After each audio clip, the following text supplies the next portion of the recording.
Jy is ingeskakel op GROOTplaas. Ons gas saam met ons vanoggend Thabile Nkunjana. Hy's 'n senior agricultural economist under trade research at the National Agricultural Marketing Council. Thabile, good morning. Welcome. A pleasure having me in GROOTplaas today. So let's start off quickly. We're talking a little bit about the citrus exports. Which markets are key when it comes to South African citrus exports? So South Africa is quite big, as you know, in terms of exports to the world. As of 2025, based on the data, is that Europe is by far the largest market, accounting for around 36% of our overall citrus exports, and then followed by Middle East, Russia there 10%, and then North America and Southeast Asia at around 9% each. And then you have about 8% to the United Kingdom, with small quantities going to Africa and small islands across the world. So how much does the citrus industry generate in export revenue for South Africa?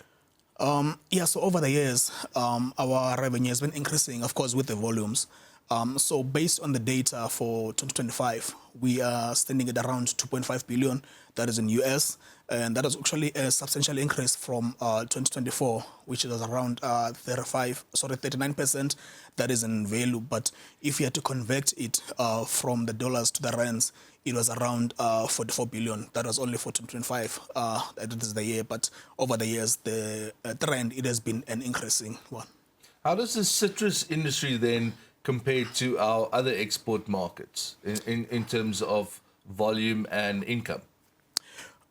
Because for the fact that citrus is quite big in South Africa, is one of those commodities. That is why when we're having issues with the logistics, it's going to be the one industry that tends to be complain about so much. So it is quite big, and also in terms of the volumes, because you remember that within citrus we are talking about oranges, mandarins, lemons, and grapefruit. So all the combination of those, it gets to be quite a bigger one. And of course, in terms of the seasoning, remember that South Africa is producing quite a lot of agricultural products. So therefore, with citrus getting ready for the market at a specific time, and then going to end towards the end of the year, and then in between you have avocados, you have apples, that is stone fruit, and pond fruit. So it's quite a versatile industry, but generally it is bigger than most in South Africa.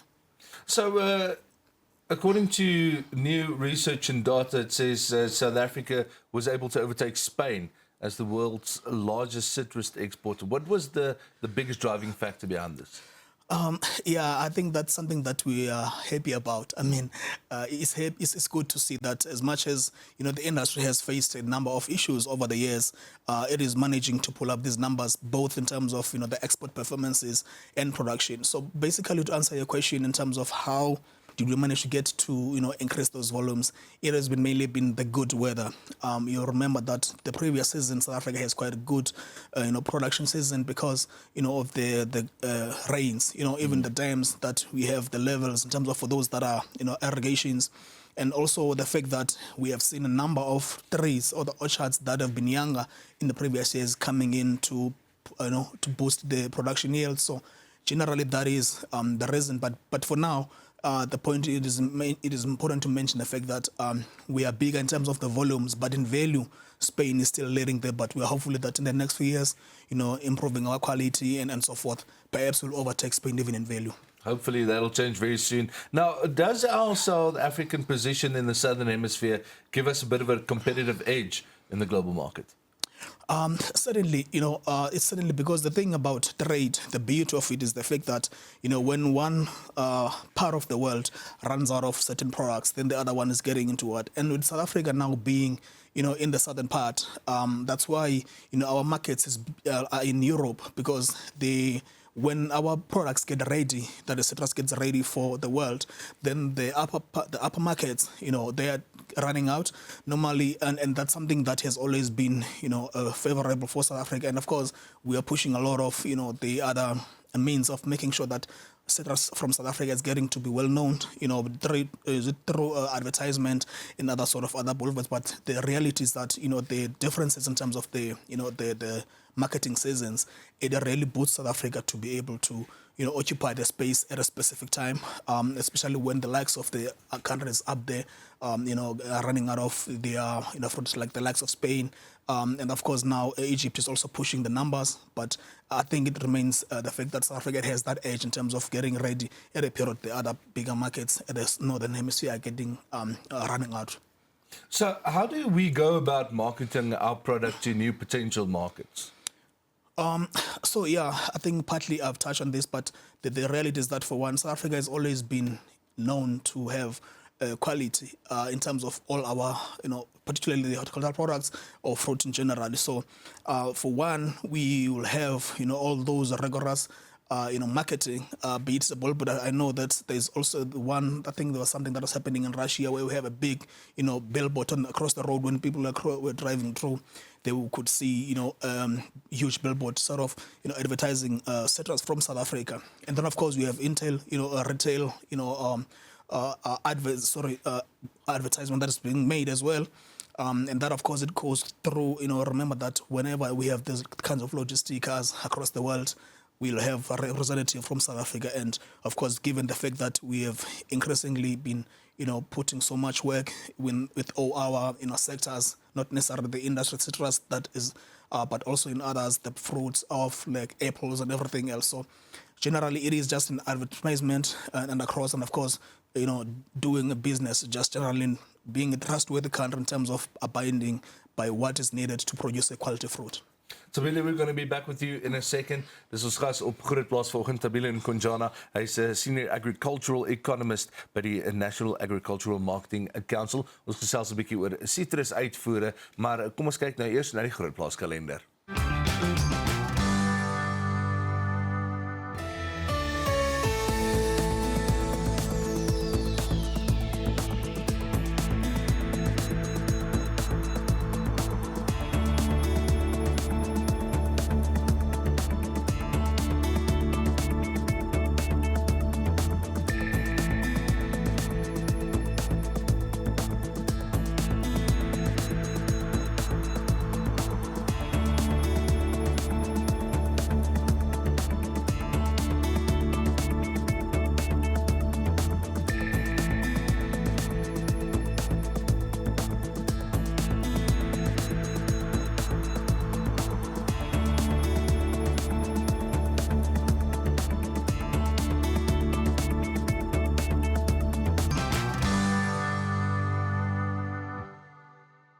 Welkom terug op GROOTplaas. Ons gas saam met ons vanoggend, Thabile Nkunjana. Hy is 'n senior agricultural economist at the National Agricultural Marketing Council. We're talking about South African citrus exports. Now, Thabile, what effect can excessive heat have during flowering on our citrus yields? Because we've seen a lot of rain in the past, but we've also had some very bad droughts.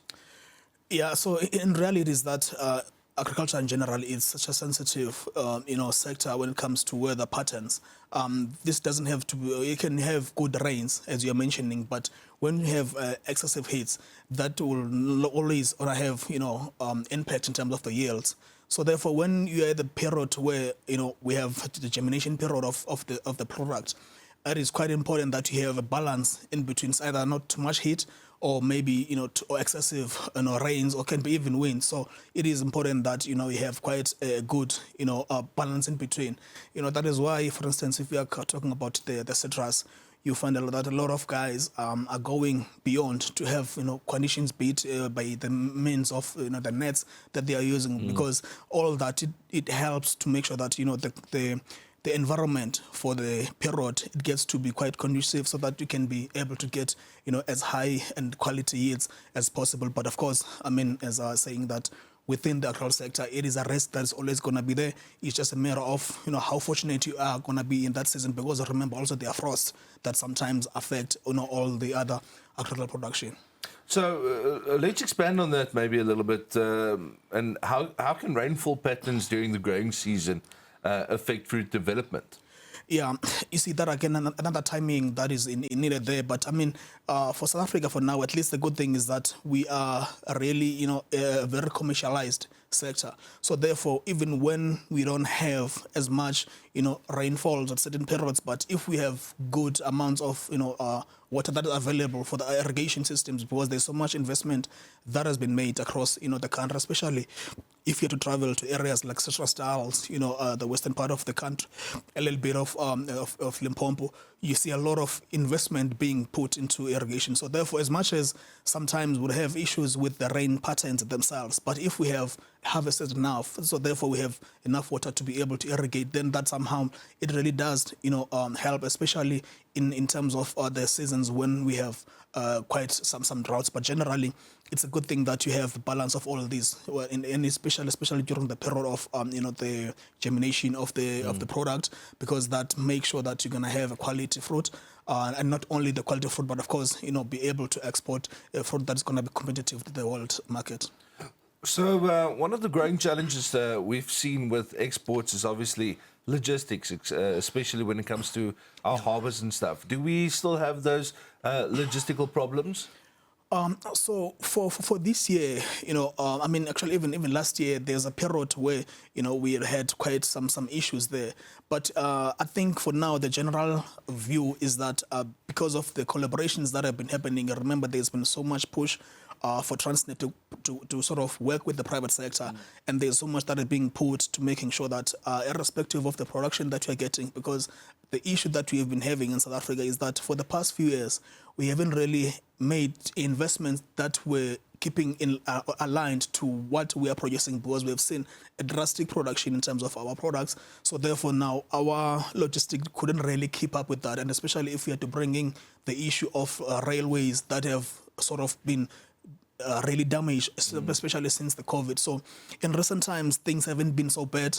There's been improvement. But of course, it is fair to only say that it's going to take like some time to be really saying, okay, now we are very much competitive in terms of our logistics, but there's been some improvements, but not maybe to the level that the citrus guys would really want, to see. But I think it is important just to mention that we are getting there, but not maybe at the rate that one would want to. Thabile, we've got about a minute left, so let's end off with the damage assessment that's been done following the devastating floods on key citrus-producing regions like the Eastern and Western Cape provinces. Yeah, you see that one is quite sad, to see, because it happened at a period when we were getting to be really, in the middle and really getting to be busy within the sector, especially the guys that are doing mandarins and those that are doing lemons. But as for the damage, it has been both provinces, but of course the scale, it varies based on the area itself. But in terms of the monetary, the damage specifically for the Western Cape only, it is estimated at around 5 billion, which is a lot, because this now it encompasses the land that has been damaged, the land surface itself, and then of course you have infrastructure, as I was talking to you about the nets that are very expensive, those have been damaged, and of course the other issues, other things that are really within the the irrigation systems that have been swept away. And so much that it really caused some damage. For some other farmers, they lost about about 20 hectares of an individual farmer. But then, of course, as I was telling you, that the damage it did vary based on the area. Some lost about 5%. But also another issue has been the quality of some certain products that would be exported, because you remember, as I was telling you. Unfortunately, I'm just going to have to cut you off there because our time's running out a little bit. Thank you so much. That's Thabile Nkunjana. Hy is senior landbou-ekonoom by die National Agricultural Marketing Council. Dis alwaar vir ons tyd het op Grootplaas vir vandag. Ons hoop dit lekker saam te kuier en dan maak ons weer môre so.